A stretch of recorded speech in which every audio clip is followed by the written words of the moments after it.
Another thing that people have taken as a given that seems to be, that could possibly be a complete fabrication. It might be another offshoot of this Mason's plan to just siphon off a bunch of money from the space program, but also siphon a bunch of money from the nuclear weapons program, because it seems like, and this was only brought to my attention through you and your post about it and the footage that you've shown, it seems like at least the test footage that we've seen of a lot of nuclear weapons from back in the day when they're telling our parents to duck and cover under their school desk to protect them from a nuclear blast, and you got the air raid sirens going off. Obviously, our entire culture was completely paralyzed by the idea of nuclear weapons. But when you're looking at the test footage, given back then it might not have looked fake. You know, back then they actually thought King Kong looked real in the movie, or Jaws looked real in the movie, but now we can see it's clearly fake. When you look back at that footage, it's oftentimes, it looks like the scale of, say, a subdivision where you're in an empty lot across the street aiming a camera at a farmhouse on the other side of the street, a lot over, and then the blast hits and the farmhouse just gets destroyed. The house just gets ripped apart. But what happened to the camera? You know, who's filming that? The camera is only a couple 100 feet away from that. And in some videos, man, this is the most compelling, is the blast comes from behind the camera.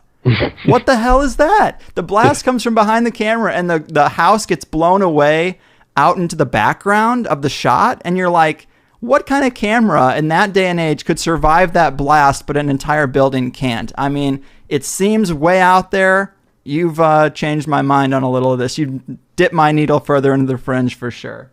Yeah. So it's just another way to get us scared into giving them more money. So we're giving them hundreds of billions of dollars in this space race that America and Russia were doing, and they also did the Cold War. So they scared us into this nuclear scare, and then stole a bunch more money to build fake nuclear weapons. And so, yeah, the nuclear weapons don't exist as such. The tests that you've seen, the very early ones, like you were talking about, are clearly fake, just done on models. Some of the later tests were done using stacked dynamite. You just get a shitload of dynamite and blow it all up, and it makes the mushroom cloud, does the whole thing. And what they'd do is they'd tell one team that, you know, they'd have a bunch of people 20 miles away, say, army guys watching, doing the test. And then you've got, over on one island, these people stacking dynamite, saying that we're doing this for comparative purposes, and the real nuke's going to be over on that island. Meanwhile, they got another team over on that island stacking dynamite for comparative purposes, and the real nuke's going to be on the other island. So they even have military men stacking dynamite that they know is being used for these supposed nuclear explosions, but they believe that they've seen a real nuke, even though they tell them to cover your eyes and put your head in your laps as it happens. You don't see anything until the smoke clears afterwards. But yeah, a lot of military men will swear, you know, up and down that nukes must exist because they were there at some of those tests, and it's just dynamite. They do it beneath water by stacking dynamite in submarines, and you can do it up in the air as well. The Hiroshima and Nagasaki nukes, you can see that they're clearly two superimposed explosions, one on top of each other. There's two smoke plumes made to look like they're one. They actually used this technique several times. If you look at this nuke footage, there's if you go to my website, Nuclear Weapons Do Not Exist, you'll see these 3 documentaries that expose the thing completely. And so not only do so for instance, in Hiroshima and Nagasaki, what happened is that they were firebombed. So the cities were leveled just like Tokyo was firebombed, and the damage is comparable. But they claim that it all happened from one blast. But this is clearly not true, because flowers and plants started growing within a month, and they say nuclear radiation would exist for hundreds, thousands of years and would cause birth defects and everything. But nowadays, Hiroshima's a bustling city. Everyone's living there. Everything's growing there. Radiation's not a problem.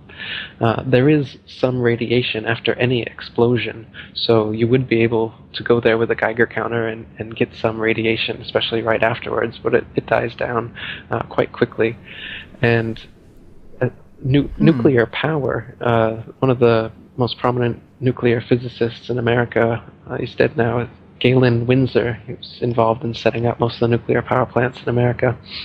And he went all over America for years giving this lecture about how nuclear power is just the most expensive and effective way to boil water, and they're essentially steam plants, and that's all it is. The nuclear component that supposedly causes all this radioactive waste that needs to be, hazmat dealt with, and they drill holes into bedrock and put the nuclear waste deep under the earth, and they've got all these crazy regulations. He says, when we were first working with nuclear material, uranium, plutonium, we held it in our hands, and if some of it got hot, we'd throw it in the water, and that was it. No problem. He said, I would bathe, I would swim in the pool there that we would throw the radiated metals into, no problem. People thought he was crazy. He started drinking a glass of water from it every day, no problems. And then in his lecture, he started eating radioactive waste. So you can see on YouTube, type in Galen Windsor, and he'll take out a Geiger counter, show you some radioactive material. He'll take it out of a tube, and they'll say, I've just caused an EPA, if the EPA was in here, we'd have to clear out this whole area for half a mile, and people would have to come in with hazmat suits, blah, blah, and then he puts it back in the tube, and there's some left over on his hand. So then he licks his hand, shows the waste on his tongue, swallows it, and says, I've been doing this for years. And so the idea is just another fear campaign. And that's why they get the military involved in all these nuclear power plants and the nuclear weapons. It's to siphon off money, keep us afraid, and keep us playing off one another. Everybody thinks that, Russia and America are enemies, and that the Cold War is real and the space race is real. But it's all just, they're all like WWE. It's like Hulk Hogan and Macho Man. They're all paid by Vince McMahon. They all go out to eat together. If you're high up in politics anywhere, for sure you're part of this brotherhood that controls everything. There's no independent man at the head of any state, and if he was, what's he doing? The only type of government that should exist is a government that doesn't tax or perform violence on its people. So the only kind of candidate I would vote for is someone who's for the abolition of all taxes and legislation other than common law. If you hurt or harm a person or their property, theft or breach of contract, those three things, those common laws, are the only things anyone should ever have to go to court for. Everything else is a victimless crime, and this is the big system that they get us caught up in. So they've got millions of statutes and acts that supposedly ignorance of the law is no excuse. So if you break any of these millions of legislations, they've got reasons to fine you or kidnap you and put you in jail, or even murder you if you don't pay them up. So I don't vote. I don't recommend voting. If you could get out of paying taxes, I'd recommend that too. Wow. Well, man, this has been super fascinating. Doing a show like this once a week, sometimes it gets pretty hard to rattle me, pretty hard to get me excited for a topic, but this has done it.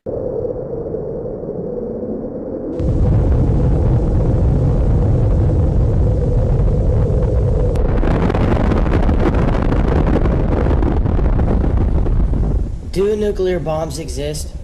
Your immediate answer is yes. But how do you know? During the mid-20th century, television and movie watchers were bombarded with imagery of what was purported to be atomic test footage. But what were they really watching? They couldn't rewind a videotape or rescan through a video on their computer.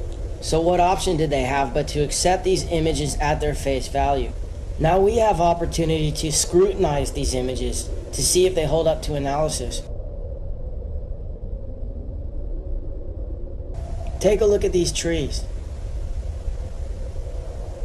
Now what was that? And who turned the camera? They're in awfully straight lines, aren't they? Now this must be a different blast because it's coming from a different direction. Wait, now they've put it back. But those are the same trees we saw in the first clip, aren't they? And now this. First they showed us these trees that they panned left on. Then they show us these trees that look like they should be next to a model train. Notice how straight the rows are. It looks artificial to me. Then they show us these trees again. Where's the forward camera? And then back to these trees again. And then they show us what looks to be a real forest that's been chopped down or torn down. Now take a look at this. It's footage of the first H-bomb test called Ivy Mike. Watch how it changes.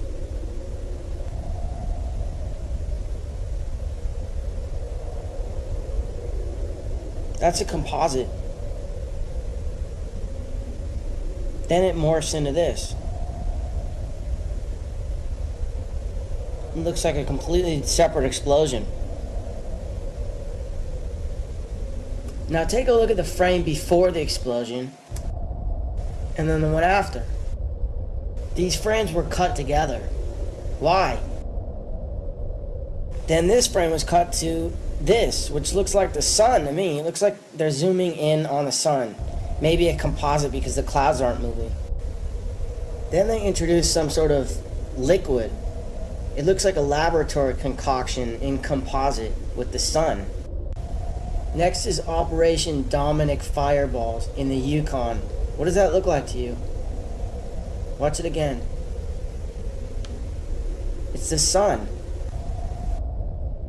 Now here's Operation Greenhouse. These guys are getting all ready to see what looks to be the sun again. The sun seems to start to expand. Maybe it's being zoomed in on. They worship the sun after all, Lucifer. So why wouldn't they use him as their greatest weapon?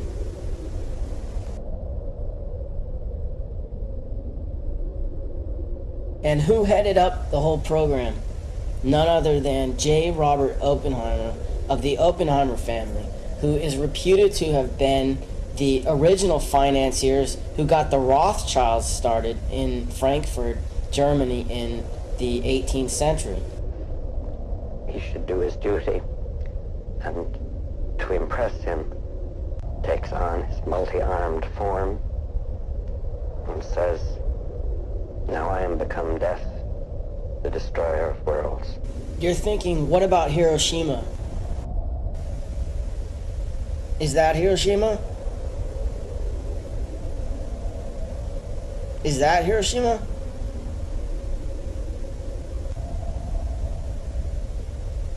That looks like Hiroshima, but it looks like it's been carpet bombed. Check out this image of Rotterdam. Was that a nuclear bomb? Now compare it to this image of Hiroshima. Actually, this isn't Hiroshima, it's Tokyo after firebombing in 1945. If you accept that FDR might have had foreknowledge of the bombing at Pearl Harbor, maybe you might want to leave room for the possibility that his propaganda machine might have created the myth of atomic bombs. There's no question that the powers that be have ballistics with tremendous explosive capacity. But this shot, for example, could easily be high-volume dynamite. And what are we looking at here?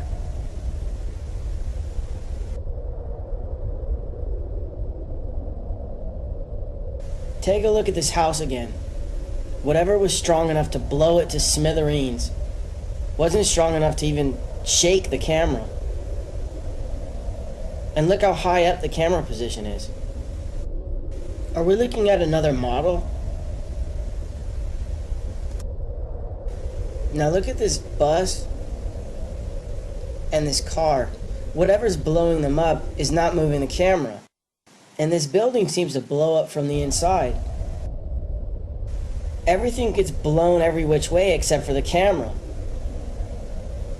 Except look in this shot, it seems to tilt up a little bit.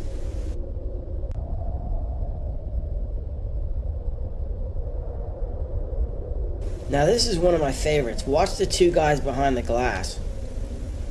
Who's filming them? Isn't he being exposed to all that rocket fuel? Anyways, I'm not trying to convince anyone of anything. If you're hell-bent on believing that they can blow up the world at the push of a button, then go ahead.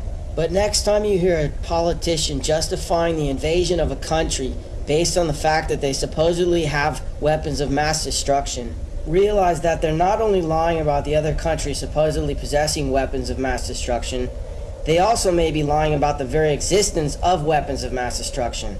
Do North Korea have nukes? Are the Iranians still trying to build a nuclear bomb? Are we perpetually on the brink of thermonuclear war? The governments and the elites that control them have such a history of lying to the public, can we not assume we are not being told the truth? From the Titanic to 9/11, the public have been fed one pantomime after another. Can we not be forgiven for questioning nuclear weapons, perhaps their tallest of tales?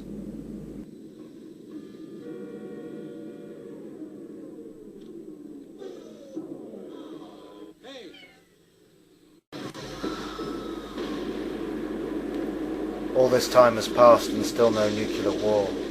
This is excused with the notion of mutually assured destruction, the idea that all supposedly nuclear-armed nations fear their own nuclear destruction too much to try to destroy another, and so we live in perpetual nuclear peace in a world of continuous conventional war.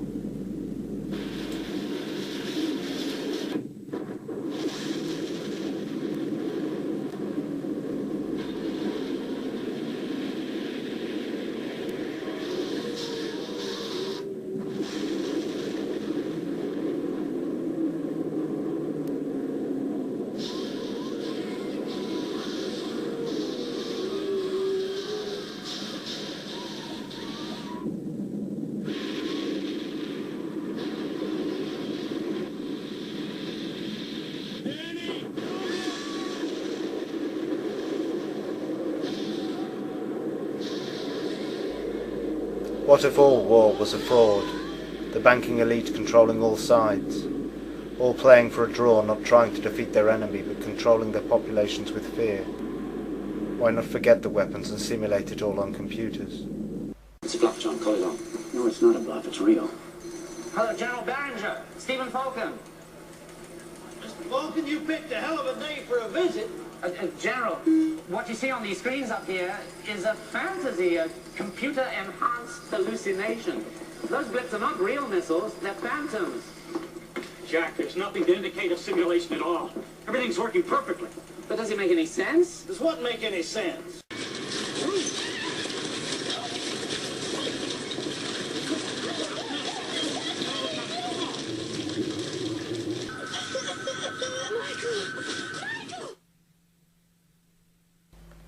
Wouldn't it be cheaper and easier to pretend? Why spend all that money on weapons you know you're never going to use? When convincing your enemy or your public you've got them achieves the same ends.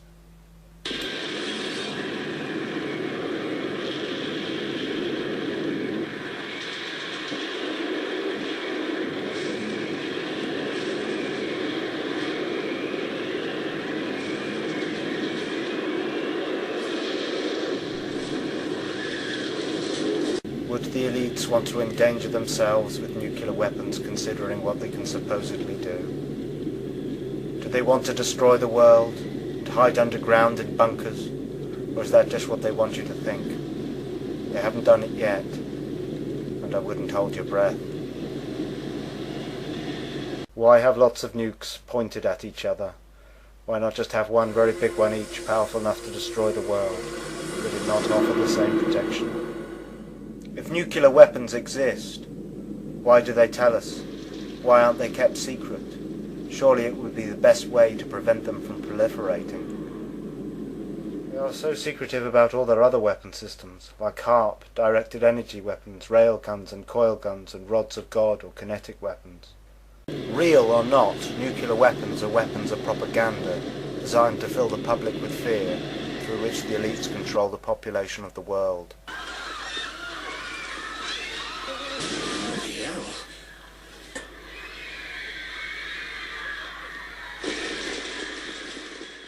Is this a game, or is it real? What's the difference? Later in the morning, Fermi and physicist Herbert Anderson donned white surgical scrubs and rode in 2 lead-lined tanks to ground zero. Fermi's tank broke down after only a mile, and he had to walk back. Is there any reason they didn't want Fermi to see the evidence firsthand? With a yield 200 times greater than the 100-ton test, the fireball created a crater nearly 1/2 mile across and fused the desert sand into a green glass still containing traces of radioactivity 50 years later. Radiated dust and debris from the blast, fallout, would fall onto neighboring communities. At a few locations, detectors showed rises in radioactivity, but they dropped quickly. Few people laughed. Few people cried. Most people were silent. I remembered the line from the Hindu scripture, the Bhagavad Gita. Vishnu is trying to persuade the prince that he should do his duty, and to impress him takes on his multi-armed form and says, "Now I am become death, the destroyer of worlds." I suppose we all thought that one way or another.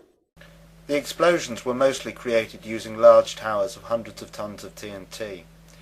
A short time before the Trinity test, they detonated such a tower of 108 tons of TNT. The Trinity test was probably a larger such tower, of 1,018 tons of TNT. May 1945. The hot New Mexico desert seemed far from the ravages of war in Europe.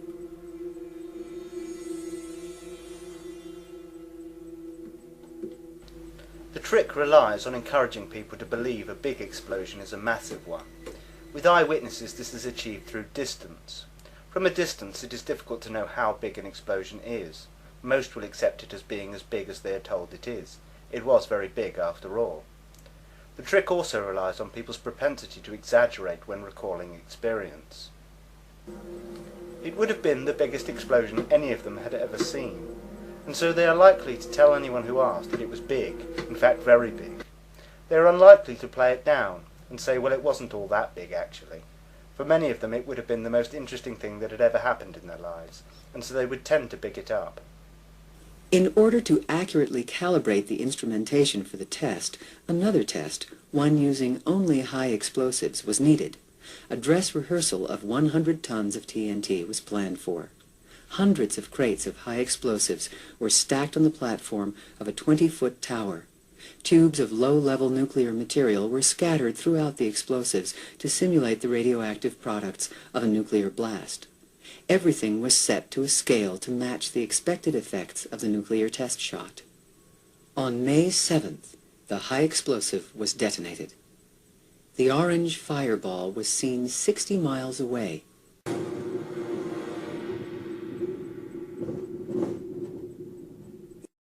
How big is this explosion? How big you perceive it to be depends very much on how far you think it is away and what you have to compare it to.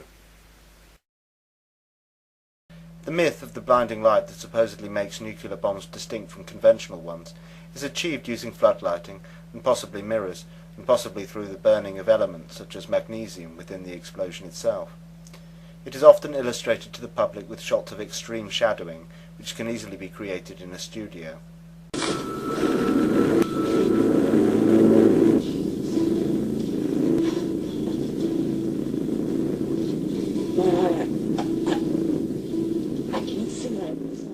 Most witnesses will never actually see the supposed blinding light, as they were usually told to close and cover their eyes, and often to turn their backs. Often the illusion was reinforced with protective goggles and clothing. The footage is generally put together using footage of smaller explosions, without anything in shot to provide size comparison, mixed with footage of the sun, sunsets, and clouds filmed using time-lapse photography.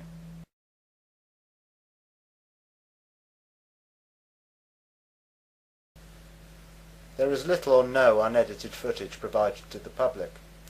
Almost all of the footage has cuts, and often cuts away to shots of observers, or shots illustrating the supposed destructive force, and back again to the footage of the developing aftermath of the explosion, and then away again and back again.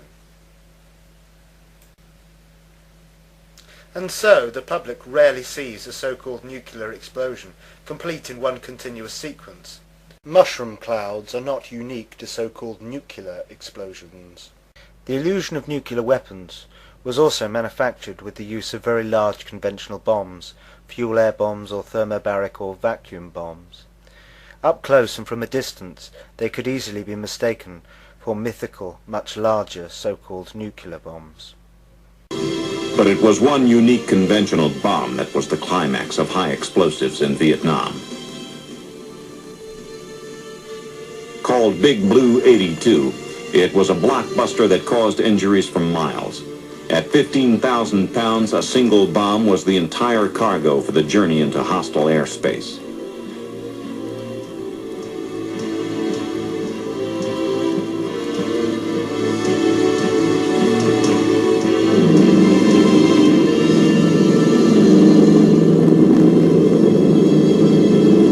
Delivered from the hold of a C-130 cargo plane, the bomb was slowed by a parachute and drifted to its target.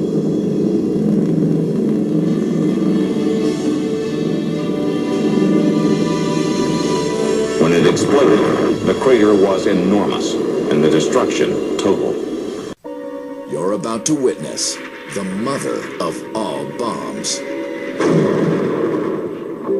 The massive Ordnance Air Blast Bomb, or MOAB, 10 tons of H6 explosive. When they were testing it, people actually thought they were testing small-scale nuclear devices. Plus, the psychological effect of the nuclear-style mushroom cloud is undeniable. Good job.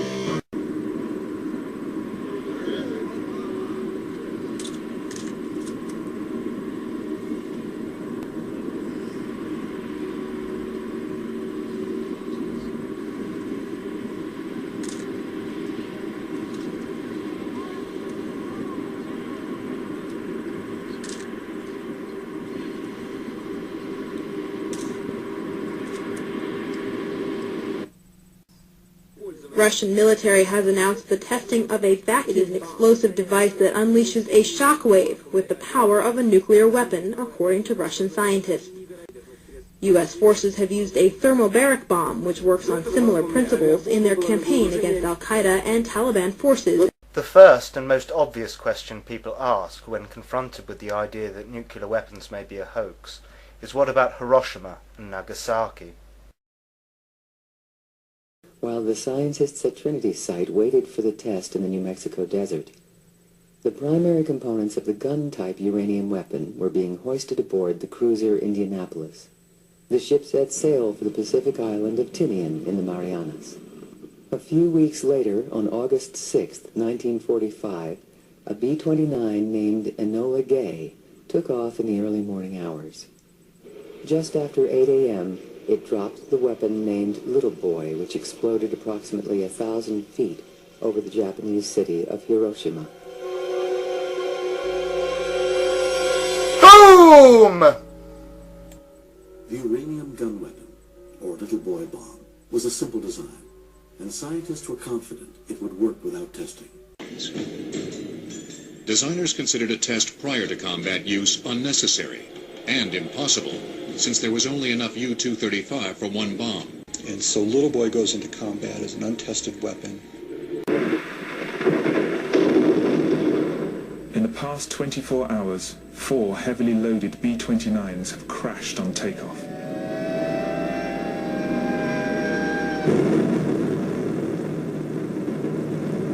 Parsons' greatest nightmare is the catastrophic consequences of a similar crash, this time with a fully armed atomic bomb on board.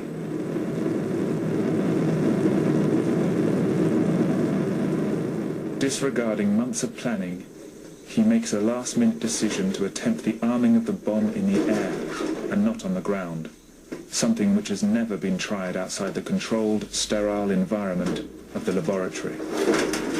Armed with just a screwdriver and a spanner, He spends hour after hour practicing the techniques required to arm the bomb in flight. The temperature inside the bomb bay soars to over 40 degrees, but he continues, even as his hands start to bleed. There is no room for error. The next time he does this will be for real, 31,000 feet up in the sky, exactly 2 hours away from the target. This is padding the narrative in order to make the very dull story of dropping a bomb more exciting, and to sculpt it into a triumph against the odds.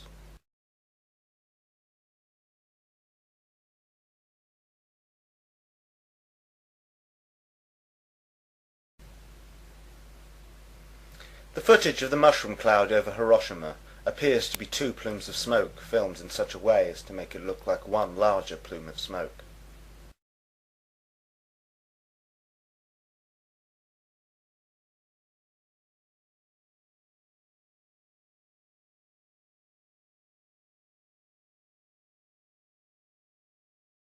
"8:18.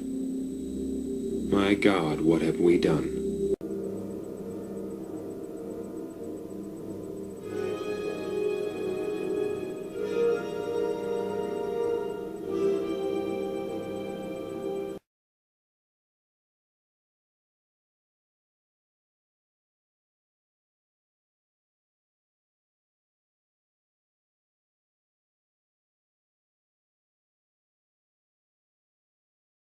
The damage to Hiroshima and Nagasaki is not consistent with one single blast. The damage is uniform. Wooden structures have been burned away. More substantial buildings remain, with roofs and other flammable parts burned. It is remarkably similar to the damage caused by conventional firebombing. In Hamburg, Darmstadt, Kassel, and most notably Dresden, firebombing was used in such a way as to create an effect known as a firestorm, where a fire attains such intensity that it creates a central column of rising hot air, inducing strong inward winds which supply oxygen to the fire, which significantly increases combustion. The better comparison to make is with Tokyo, where the construction of buildings was more comparable, and conventional firebombing led to a similar death toll, casualty figures, and damage. Japanese cities consisted mostly of wooden dwellings and burned easily. Hiroshima and Nagasaki and Tokyo were destroyed by fire. This is not in dispute. It is claimed that in Hiroshima and Nagasaki that a singular atom bomb caused these fires. It is likely that Hiroshima and Nagasaki were firebombed in much the same way as Tokyo, and that the story of Little Boy and Fat Man is entirely fictional. At 8:15 in the morning of August 6, Japanese time, the first atomic bomb hit an enemy target. The bomb was aimed to explode above 0 point, a spot in the city at the junction of the Motoyiso and Ota rivers. The bomb was intentionally set to explode well above the 0 point to dissipate its radioactivity. Here is the pictorial record of the result. At 0 point, directly beneath the explosion, the soldier in the scene is pointing at the spot from which all damage to the surrounding area was measured in terms of distance from the center of the blast. Within a mile of 0 point, the devastation speaks for itself. But in these very ruins, Army cameramen have found and filmed pictorial evidence that tells in twisted steel and stone the effect of death-dealing atomic power. For example, this was the site of the main Japanese military headquarters. There were approximately 20,000 Japanese military personnel stationed here. They are among the missing. A lone concrete smokestack indicates where a bustling factory once stood. Reinforced concrete buildings seem to have withstood the explosion fairly well, the damage varying with their distance from 0 point. Within an area of a mile to a mile and a half, this type of building was the only type to withstand complete demolition and destruction. Here's a building that was actually knocked sidewise, giving you an idea of the force of the blast. The direction of the blast is graphically told by the slant of this parapet, a concrete wall. Etched in the stone base of what was the Russo-Japanese War Memorial are telltale lines, atomic handwriting for all to read. Another signpost of the direction and force of the explosion is blasted in the polished granite base of this statue. The light surface indicates the angle of the blast. 2/10 of a mile from 0 point. Many of the shattered windows pointed like skeleton fingers the direction of the atomic wind of death. On one side, blown in. On the other, blown out, with atomic tornado force. Inside, the flash burns on the chairs give eloquent testimony on the heat of the blast a mile from 0 point, which singed the mohair upholstery like a blowtorch. Hiroshima City Hall, which stood at an angle of 45 degrees to the direction of the explosion, had its doors and windows blown in, but suffered much less damage than buildings squarely in the path of the blast. The windows and doors offer mute evidence of the way the blast swept into the structures. The destructive circle within a mile from 0 point had a few notable exceptions, mainly reinforced concrete. On the edge of the area of greatest damage was a landmark, the Red Cross Hospital, which never ceased functioning, although it sustained damage. Today, it dominates the desert of a debris that was Hiroshima. Another notable exception to the general demolition was the Higashi Railroad Station in East Hiroshima, a mile and a half from the center of the blast. This building, however, suffered extensive damage. The twisted steel beams and concrete wall show the effects of the tremendous concussion.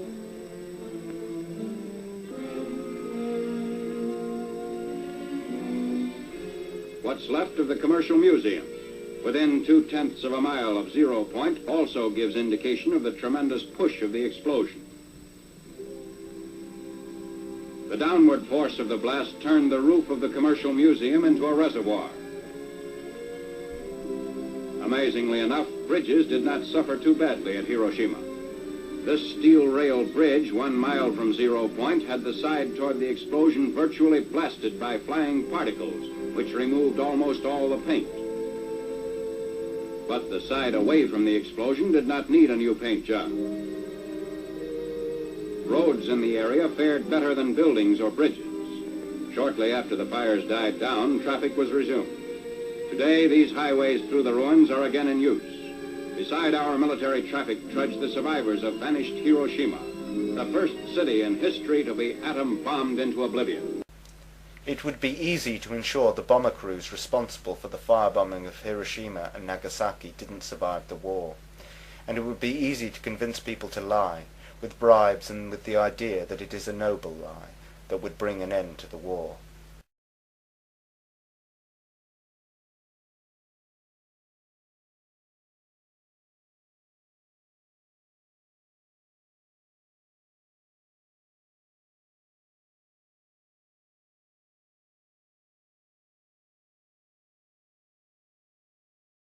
Where is the big black scorch mark we saw from the bird's eye view of the Trinity site? It's all so much more dramatic when you add dramatic music.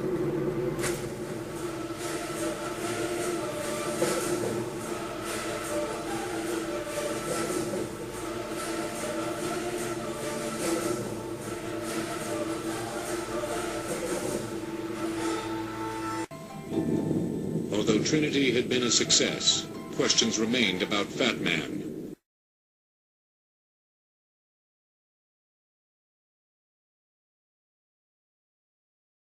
Three days later, another mission carrying the plutonium implosion weapon named Fat Man detonated over Nagasaki.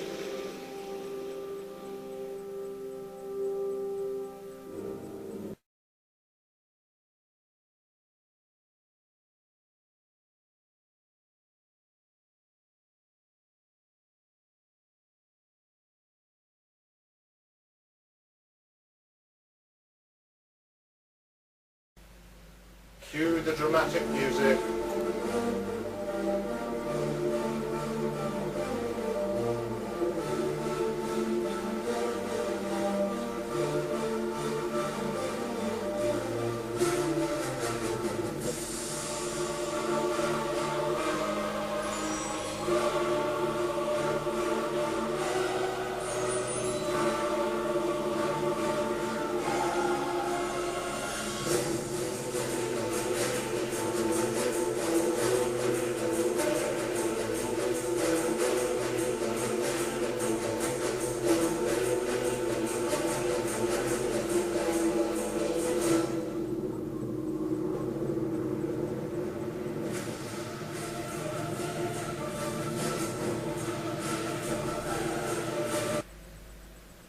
Hopefully by now you're beginning to see this for what it is, pure Hollywood.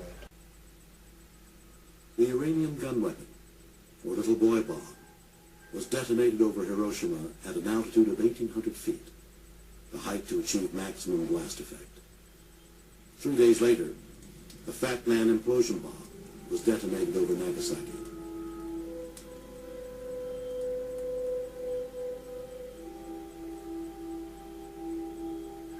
In Hiroshima, 70,000 people were killed or listed as missing. Of its 90,000 buildings, over 60,000 were demolished.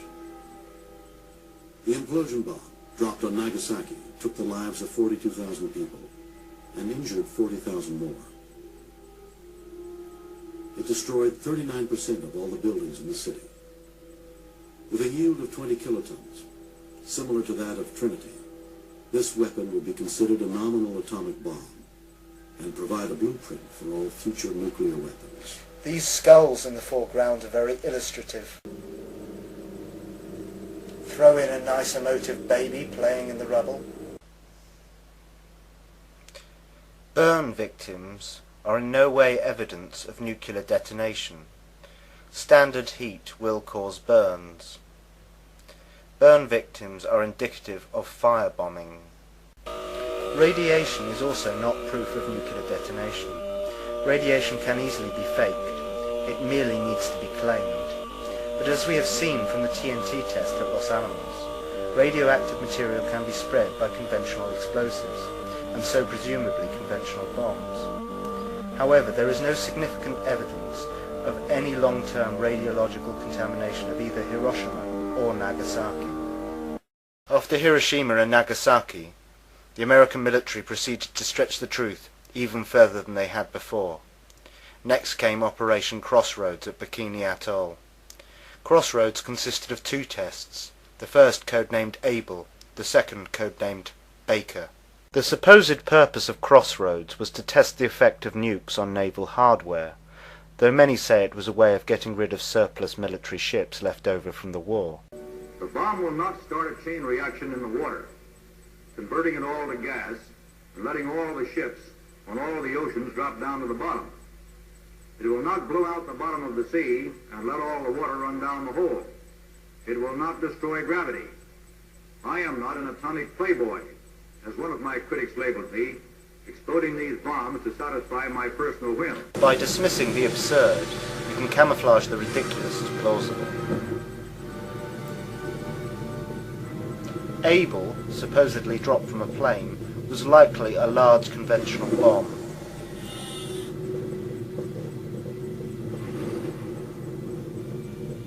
The bomb missed its intended target by nearly 800 yards.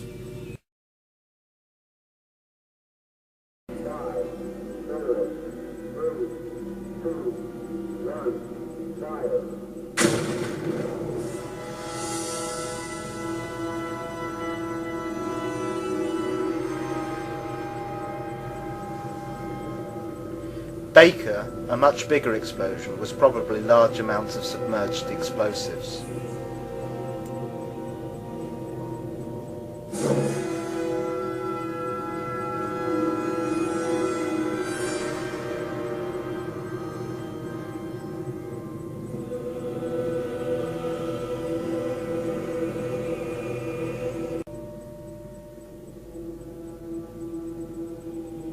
Soon enough the Soviets would begin to build their own fake nuclear bombs.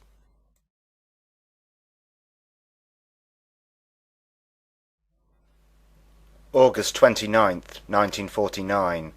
The Soviets faked their first atomic bomb. Making a device that will cause a nuclear explosion is one thing. Making deliverable nuclear bombs is a further challenge. Mass manufacturing these devices so that they can be stockpiled, ready for use as and when needed, brings with it further difficulty. It is not denied that nuclear weapons have a lifespan. This is good for the industry, as the need for periodical replacement generates ongoing revenue. 2 years after Crossroads, authority was given by President Truman to proceed with Operation Sandstone.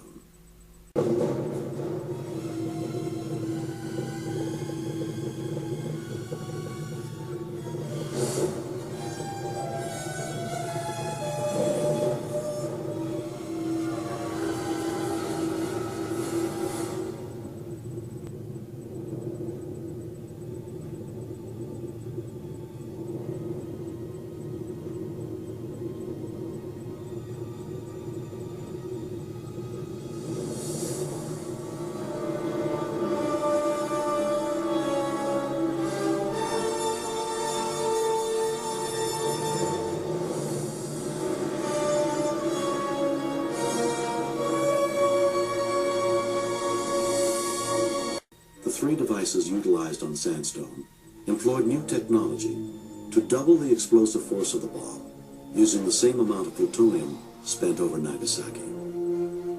This technology met Department of Defense requirements for more efficient bombs and increased the ability to stockpile nuclear weapons. Results of Sandstone affected the design of future nuclear weapons, rendering the Mark III production components of the Fat Man bomb obsolete. The Mark IV and Mark V designs brought improved performance and lighter weight to nuclear weapons. The purpose of Sandstone, and later Greenhouse, was to incrementally double and double again the power of these fictional bombs. At first by using the nuclear fuel more efficiently, and then by adding elements, primarily isotopes of hydrogen, deuterium and tritium. This would ultimately lead to the myth of the fusion bomb, many times bigger again. Also, during this period, they would invent a way of utilizing U-238 within the bombs. Before, they had wanted to maintain the idea that making nuclear bombs was very difficult due to the production method of plutonium and the separation method for U-235 being difficult, time-consuming and producing very small quantities with very high production costs. The use of ordinary uranium-238 was required to make it conceivable for them to continue making bigger and bigger bombs requiring more and more fissionable material, and to make a large number of them. It was also very convenient, as large quantities of uranium-238 were left over from the process of isolating uranium-235. Though uranium-235 and/or plutonium would continue to be an essential element of each fictional fission bomb.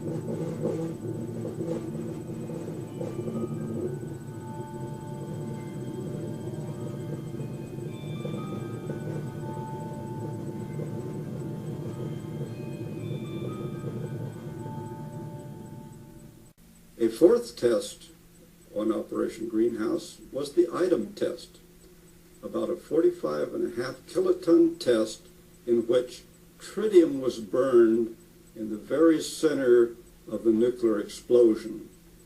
And this process of putting tritium at the very center of the nuclear weapon is called boosting. And we kicked the yield up from about 20 kilotons to 45.5 kilotons, more than doubling it by that process.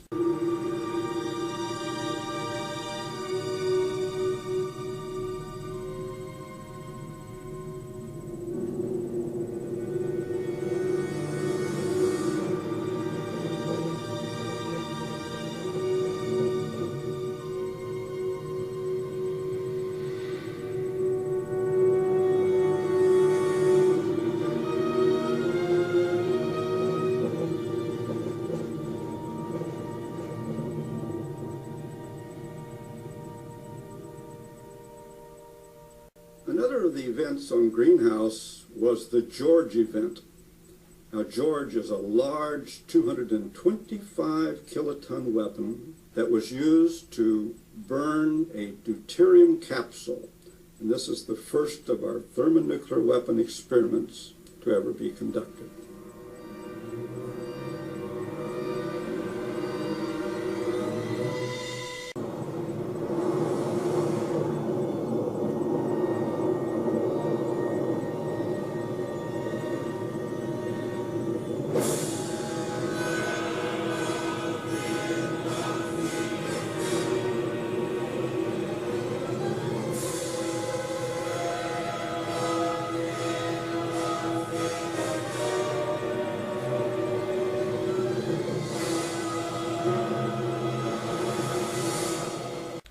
October 3rd, 1952. The British faked their first atom bomb. It was supposedly detonated inside the hull of a frigate, 8 feet 10 inches below the waterline. It was likely just a frigate filled with large quantities of explosives. Dr. Penny gives the order for the weapon to be fired at 8 o'clock next morning. One scientist remains to arm the firing circuit.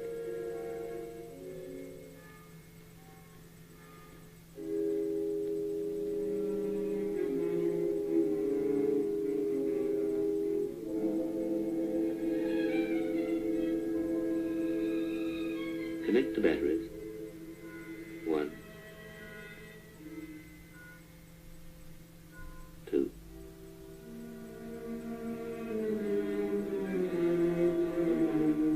Next, the switches. 1, 2, 3. Now the key. Turning the circuit into position to fire. That's it. The weapon is ready to explode at the touch of control headquarters on an island some miles away. But it can't be fired before this man gets there, since he carries a safety link, and without that link the firing circuit is still open.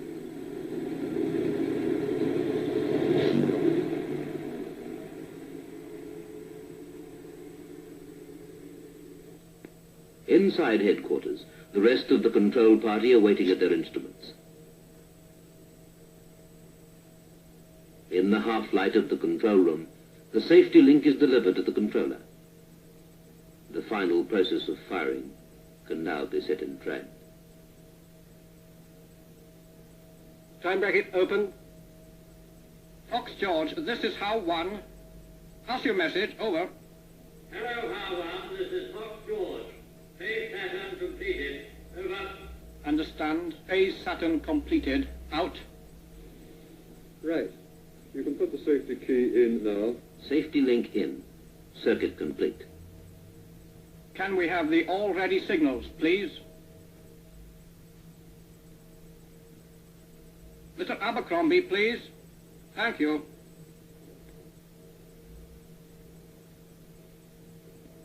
Minus 8.5 minutes.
drifts well clear of the mainland, but it's still highly charged with dangerously radioactive water and mud. Situated on the Zero Island was the cab, or building, which housed the device. The Mike device was known as a wet bomb, because it used liquid hydrogen isotopes to create the thermonuclear reaction. This made the device very large, weighing some 62 tons, and impractical to use as a deliverable weapon. A plywood tube ran from the Zero Island across the causeways to a detection station on the farthest island, a distance of nearly 2 miles. This tube was filled with helium, allowing lethal radioactive rays faster travel to the detection station before the island was consumed by the fireball. A 2-story, 82-ton steel cylinder containing a concentric series of thermos bottles, which housed the super-chilled liquid deuterium, the hydrogen fuel, as well as raw uranium, tritium, Teller's plutonium spark plug, lead baffles, gold leaf reflectors, an ablative polyethylene lining, and, sitting at the very top of the assembly, a Nagasaki-style fission bomb to get it all going. The mechanism, along with its support and refrigeration gear, required a hangar-sized building called a shot cab to house it. The pipes leading off to the right were for observation purposes. They would carry the initial bomb light down a 2-mile wooden tunnel to sensors on a neighboring island. Cruiser Estes ordered the capacitors of the fission primary to simultaneously discharge into 92 detonators. The resulting shock waves raced through the high explosive shell, converging on and compressing the plutonium sphere into a supercritical metallic fluid, and crushing the tiny initiator at its core, releasing a few dozen neutrons to start the chain reaction. Million-degree X-rays outran the blast wave by milliseconds, racing down the radiation channels to immolate the interior plastic lining and send it crashing inward toward the plutonium spark plug suspended within the now superheating liquid deuterium. Pressure from the fissioning spark plug touched off a fusion reaction in the tritium at its core. The expanding shockwave met the inwardly rushing radiation to further compress the deuterium. Hydrogen atoms began to fuse, momentarily creating every element that had ever existed in the universe, and a couple more besides. A few millionths of a second after receiving its orders from the Estes, Mike had burst free of its thermos bottle and was heading for the upper stratosphere.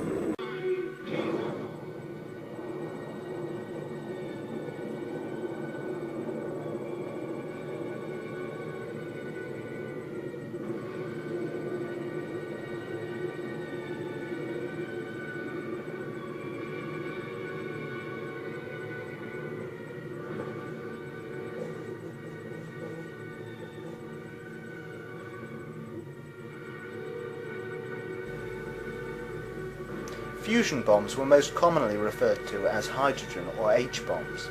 This may be because they have nothing to do with fusion of hydrogen into helium, but simply that in order to fake bigger and bigger bombs, the igniting of large quantities of concentrated hydrogen was required, rather than the towers of TNT utilised in the earlier fake fission bomb tests. In 1953, the Soviets faked their first so-called hydrogen bomb.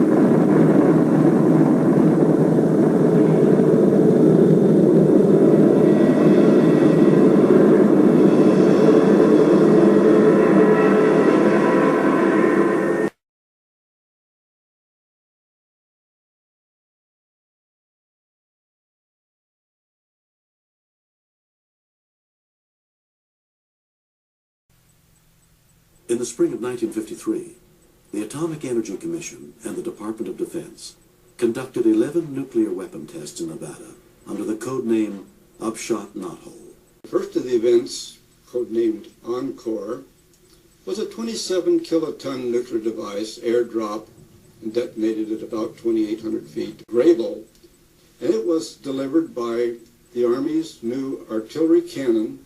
A 280-millimeter projectile was fired and detonated over about the same blast area with a yield of about 15 kilotons at an altitude of about 500 feet. As well as making their fictional bombs progressively more powerful, they would also push the idea that at the same time these fictional bombs can be progressively shrunk. They have gone as far as convincing the public that they can be fitted into a suitcase, and that you can fit up to 10 of them on the end of an intercontinental ballistic missile.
Castle Bravo, the largest device ever detonated in atmospheric testing by the United States. Bravo was a hydrogen bomb using solid thermonuclear fuel, confirming the designs of Edward Teller and Stan Ulam, and paving the way to producing aircraft-deliverable hydrogen bombs and more effective weapons. Castle Bravo was supposedly a smaller device than Iron 9, though more powerful, though the building it was housed in was of a similar size.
Significantly exceeding its expected yield by 2.5 times, Castle Bravo, with an explosive power of 15 megatons, stripped the islands clean of vegetation and took the scientists by surprise. The huge explosion released large quantities of radioactive debris into the atmosphere. This incident pushed the dangers of fallout from nuclear weapons clearly into the public mind.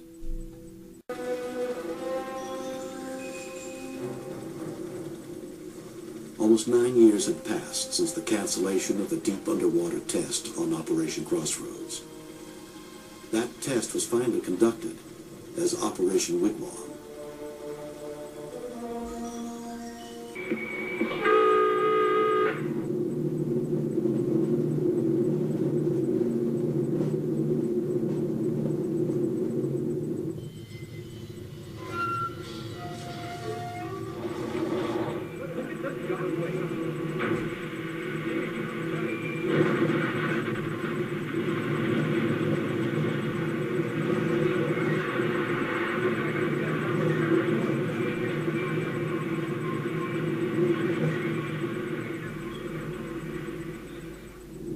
Despite their initial size, they convinced the public with ease that fictional hydrogen bombs could be reduced in size sufficiently so that they could be dropped from aircraft or delivered by missile. Operation Red Wing was conducted in the Pacific, primarily to test high-yield thermonuclear devices. Cherokee event would be the first delivery by U.S. aircraft of a thermonuclear weapon. This weapon would detonate with a yield of 3.5 megatons, almost 200 times the power of the Trinity device.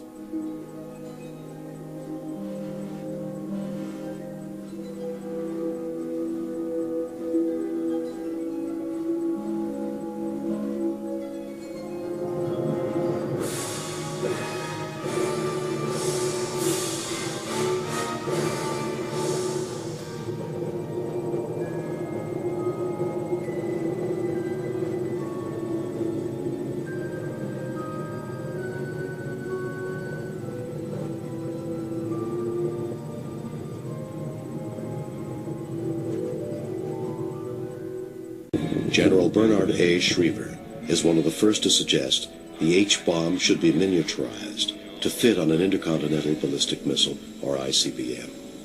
In the fall of 1957, with test moratoriums looming on the horizon, 24 nuclear tests were conducted in the Nevada desert under the code name Operation Plum Bob. During Plum Bob, the Hood event would become the largest test ever conducted in the atmosphere within the continental United States.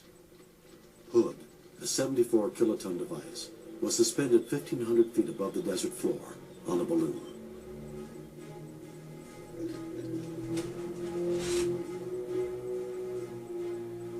While new weapon designs continue to be tested, the Department of Defense used the series to accelerate military training in nuclear warfare, while continuing its study of the effects from nuclear explosions.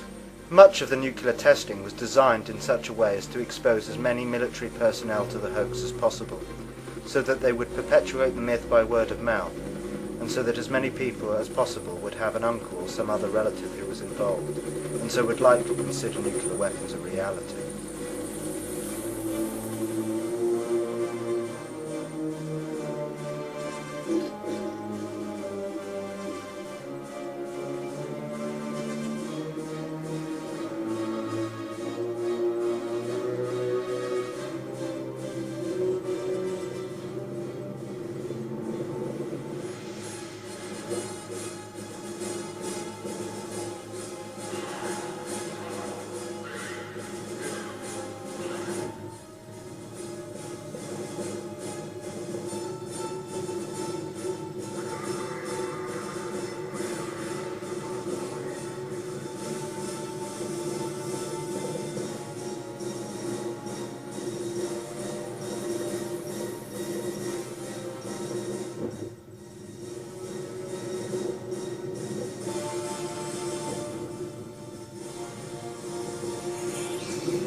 The 21st test, conducted during Operation Plum Bob, was the Rainier event. This was the first fully contained underground nuclear weapon detonation conducted by the United States. The 3-kiloton device was detonated 790 feet below Rainier Mesa, vaporizing rock into a molten bubble 100 feet wide. This technology would have great importance after the Limited Test Ban Treaty, which would prohibit all but underground testing of nuclear weapons and hide future experiments from prying eyes. Underground tests are very easily claimed. For many, no footage is produced at all. Though it can be argued that underground you might better maintain a critical mass, it is likely that all underground tests are just as fake as those above ground.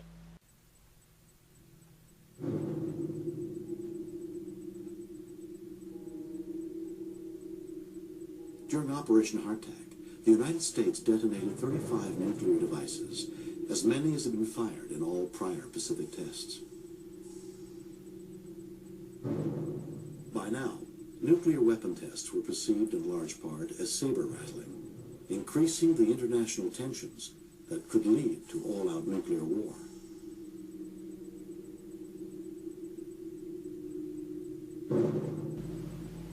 They've pretended to drop them from aircraft, shot one out of a cannon, hung them from balloons, exploded them underwater and underground. Why not blast a few into space on rockets?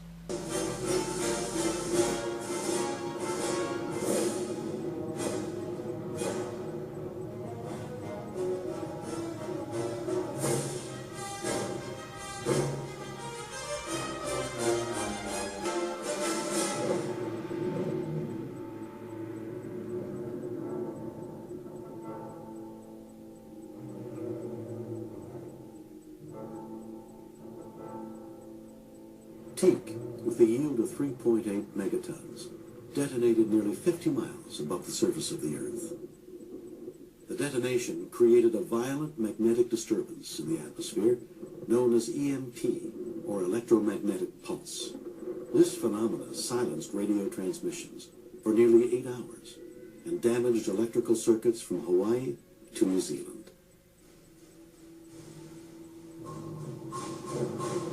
Immediately following shots TEC and Orange in the Pacific, the United States conducted Operation Argus, 3 1-kiloton missile-borne tests in the South Atlantic.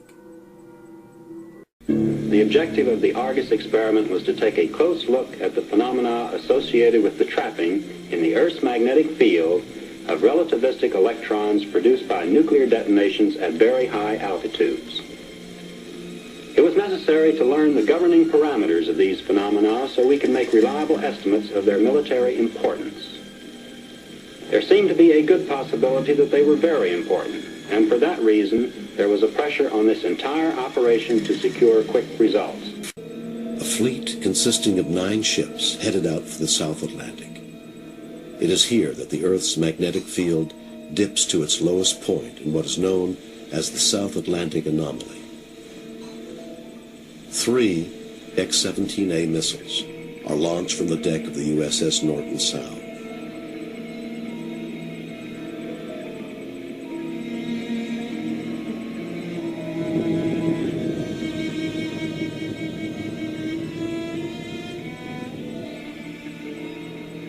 The missile's 1-kiloton warhead detonates at an altitude of 300 miles. As Christophilus had predicted, charged particles from the detonation travel along the lines of the Earth's magnetic field, temporarily creating a new belt of high-intensity radiation. For one of the most significant findings of Argus is that the detonation of a nuclear device in the ionosphere could create selective blackouts of radio communications. Cactus event. This is a little 18-kiloton device that produced a crater about 137 feet across and 37 feet deep. Many years later, 1980, all of the fission debris and radioactive material on Enewetak Atoll was gathered up and dumped into the cactus crater, and then a concrete dome was placed over the crater to keep and to stabilize the radioactive material that had been contained in it. They swept all the radioactive material under a dome-shaped concrete carpet. By November of 1958, the United States, Great Britain, and the Soviet Union begin test ban negotiations in Geneva. With the exception of 3 French tests in the Sahara, the world is spared the rumble of atomic blasts for the next 34 months. At Regan, deep in the Sahara, France goes forward with the detonation of her first atomic bomb, defying a United Nations resolution, the heated protests of Japan and most of Africa's newly independent nations, and the disapproval of both America and the Soviet. Since the autumn of 1958, Britain, the United States, and Russia have voluntarily suspended nuclear tests, and for 15 months have been trying to reach agreement on a formula to ban all atomic weapons development. Now, France presses forward with this first in a series of firings to force her way into the exclusive nuclear club. This first blast is on a level with bombs exploded over Hiroshima and Nagasaki in World War II.